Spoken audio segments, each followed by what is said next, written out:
aleluya. Esta tarde les saludamos a nuestros amigos, los que están conectados en YouTube, Facebook, todos ellos.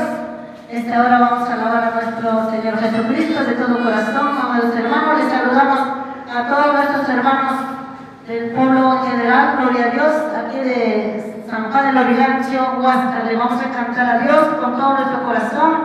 Ustedes también, amados hermanos, vamos a alabar a Dios. Vamos a fortalecernos más esta alabanza que dice: aunque vengan tempestades, terremotos, no temas, hermano, porque nuestro Señor está con nosotros. Amén, hermanos. Amén.